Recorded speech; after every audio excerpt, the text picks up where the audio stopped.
আজ আমরা দেখতে চলেছি বিশ্বের সবচেয়ে অদ্ভুত বিমানের ডিজাইনগুলো, ইউনিক এয়ারক্রাফট ডিজাইন।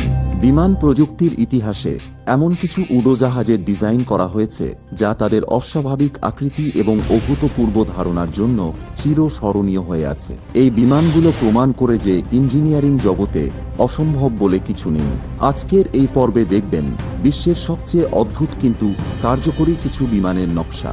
আমাদের তালিকায় প্রথমে রয়েছে দ্বিতীয় বিশ্বযুদ্ধের এক জার্মান বিমান ব্লু হোম অ্যান্ড বশ BV-141। এর নকশা এতটাই অসমিস্টিক্যাল যে প্রথম দেখায় এটিকে দুটি বিমানের অংশকে জোড়া দেওয়ার মতো বলে মনে হতে পারে। বিমানটির একদিকে রয়েছে ইঞ্জিন এবং মূল কাঠামো, আর অন্যদিকে একটি ছোট ক্রু নেসেল ঝুলিয়ে রাখা হয়েছে। এই ডিজাইনের উদ্দেশ্য ছিল গানম্যান যেন কোনো বাধা ছাড়াই চারদিকের দৃশ্য উপভোগ করতে পারে বা নজরদারি করতে পারে। এটি তখনকার সময়ে খুবই কার্যকরী একটি নকশা ছিল এবং বিশ্বস্ততার সঙ্গে নজরদারি করতে পারত। দ্বিতীয় অদ্ভুত নকশাটি হল আমেরিকার পরীক্ষামূলকভাবে তৈরি বিমান ফ্লাইং ফ্ল্যাপজাক। এই বিমানটির আকার দেখে মনে হচ্ছে যেন একটি বিশাল গোলাকার প্যানকেক উঠছে, আর এমনটা মনে হওয়ার কারণ হচ্ছে এর গোলাকার ডানাগুলোর জন্য। 1940 সালে তৈরি হওয়া এই ফাইটারের উদ্দেশ্য ছিল দ্রুতগতির সাথে অসাধারণ ম্যানোভারিবিলিটি অর্জন করা। এই প্লেনটির নকশা এমনভাবে করা হয়েছিল যাতে এটি খুব কম দূরত্বে টেক অফ আর ল্যান্ডিং করতে পারে। যদিও এটি কখনো পুরোপুরি উৎপাদনে আসেনি, তবে এর ধারণা থেকে প্রমাণ পাওয়া যায় যে বিজ্ঞানীরা সবসময় প্রচলিত ধারণা থেকে বেরিয়ে এসে নতুন কিছু করার চেষ্টা করেছিল। 3 নম্বর অদ্ভুত নকশাটি হল নর্থরপ গ্রুপমানের B-2 স্পিরিট। এটি এখনও পর্যন্ত স্টিলথ বোমারু বিমান হিসেবে সবচেয়ে বিখ্যাত বিমান। এটি অন্য সাধারণ বিমান থেকে দেখতে পুরোপুরি আলাদা। এটি দেখতে অনেকটা উড়ন্ত ডানার মতো ফ্লাইং উইং। এই প্লেনটির কোনো লেজ বা খাড়া কোনো স্টাবলাইজার নেই। এই লেজবিহীন মসৃণ কাঠামোর প্রধান উদ্দেশ্য হল রাডারের ক্রস সেকশন কমিয়ে রাখা। মানে এই ডিজাইনটার কারণে যদিও কখনো শত্রুপক্ষের রাডারে এই প্লেনটি ডিটেক্ট করতে পারে, তখন এটিকে একটি ক্ষুদ্র পাখি বা তার চেয়েও ক্ষুদ্র বস্তু হিসেবে ডিটেক্ট করবে, ফলে এটিকে প্রায় অদৃশ্য হয়ে থাকতে সুবিধা করে। ফলে এটি আধুনিক সামরিক প্রযুক্তির এক উজ্জ্বল দৃষ্টান্ত হয়ে আছে। 4 নম্বর অদ্ভুত নকশাটি হল অরোরা D-8 ডাবল বাবল।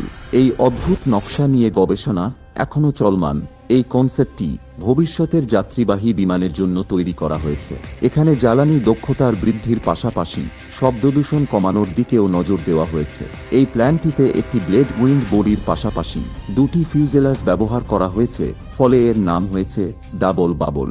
এই কনফিগারেশন বাতাসের বাধা কমিয়ে আনার পাশাপাশি ইঞ্জিনকে এমনভাবে যুক্ত করে যাতে করে শব্দ দূষণ কমে আসে এবং জ্বালানি সাশ্রয়ী হয়ে উঠতে পারে। 5 নম্বর অদ্ভুত নকশাটি হল X-47B unmanned combat air system. এটি মূলত একটি ড্রোন যুদ্ধ বিমান, কিন্তু দেখতে অনেকটা B-2 স্পিডের মতো লেজবিহীন স্টিলথ প্রকৃতির। এর সবচেয়ে আশ্চর্যজনক বিষয় হল অটোমেটিক ক্ষমতা।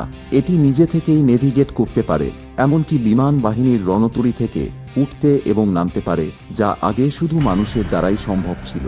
এই নকশাটি আর্টিফিশিয়াল ইন্টেলিজেন্স যুগের আকাশ যুদ্ধে একটি বড় মাইলফলক। এবং 6 নম্বর অদ্ভুত নকশাটি হল লকহিড মার্টিনের F-35 লাইটনিং II।